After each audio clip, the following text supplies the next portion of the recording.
Together, a determined mother and daughter embarked on a sweet journey.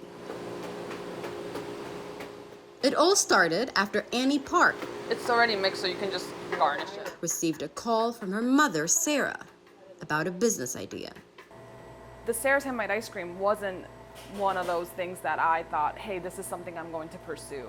It just came about because my mom always made ice cream. And she decided, hey, there's an ice cream shop in the neighborhood going out of business. I'm gonna buy it.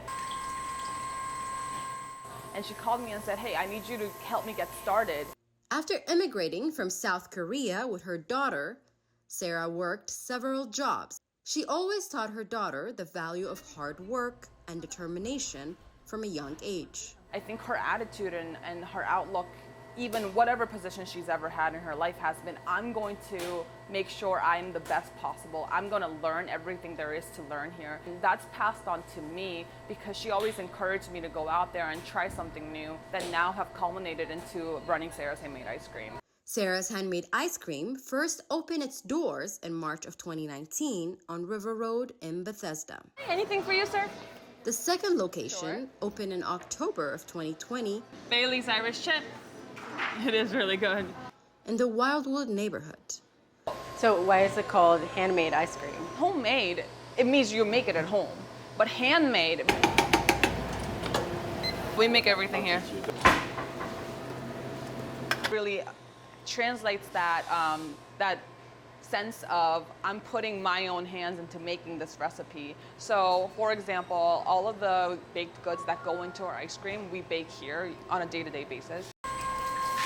Really is handmade. For example, my mom's a huge believer in buying big bars of Belgian chocolate bars and having us hand cut them because she's like, that's how you get different texture. You get the really thin pieces, you get the thicker pieces, sometimes you get the giant pieces. And that level of effort and quality, I think, can only be translated by saying handmade. Every single recipe, every single flavor definitely has that careful, thoughtful planning that she's put into all of her flavors. So what is your favorite flavor out of all the flavors you guys have? I think that changes on a day-to-day basis. So for me, my go-to is always going to be classic pistachio. So one of the things that I think you'll notice about our shop is that we try to do our classics really, really well. We never rotate out our vanilla, our strawberry, our chocolate, our mint chocolate chip. So I think the goal was, let's have something for everyone in the family. And people have dietary restrictions, people have different palates. We have ice cream for dogs here. We have a lot of sorbets and vegan flavors. All the seasonal flavors are always gonna be a treat. Is a little bit more than your typical ice cream parlor. And then with flavors, of course, we wanted to do something fun where we're naming our flavors after the community. For example, we have Chevy Chase Chippy Chip. We have Rocky Rockville Road. We have Bethesda Brownie Brickle. My mom was always interested in coming up with her own flavors, brainstorming. So as I was growing up, she'd be like, oh, like that could be a good ice cream flavor. And all of that has now translated into what we are able to offer. Deeply rooted in their local community, Sarah and Annie not only provide delightful treats, So I grew up in this area. I went to school right across the street, Walter Johnson High School. but also actively support the well-being and growth of the community they cherish. It's a full circle for me. So whenever people come to us and say, hey, we want to have a fundraiser, or hey, we're having this event, can you support us? It's always been a yes. We've never turned down any nonprofits or schools asking for a partnership. These letters are from WJ, Walter Johnson High School Best Buddies, and we support them through fundraisers multiple times a year, and they always write us thank you letters, and we really always thought this was we cherish it, it's precious. We take this big picture entrepreneurship, but we're able to apply our passions and our values and our interests at a local level, which has been the most fascinating part of Sarah's Handmade.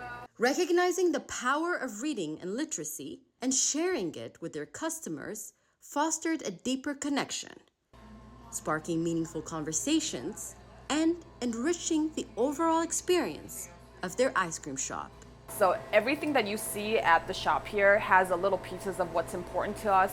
And we try to have a lot of books that gear towards diversity issues, and just feature books that maybe growing up I didn't have exposure to. So we're really trying to diversify the things that kids see here. For those wishing to start a successful business, Annie has this message. I say hack this position where you're going to figure out everything there is to this role, and you're going to try to figure out how you do even better. And that's the innovator's mindset that I'm trying to not only embody, and I'm learning from others who have passed this on to me, but also I want to model it for my employees. Sarah's Handmade Ice Cream is working to open a third location in the near future, with plans to expand even more. For hours of operation at any of their locations, visit their website. Reporting from Bethesda, I'm Rashai Sahalu.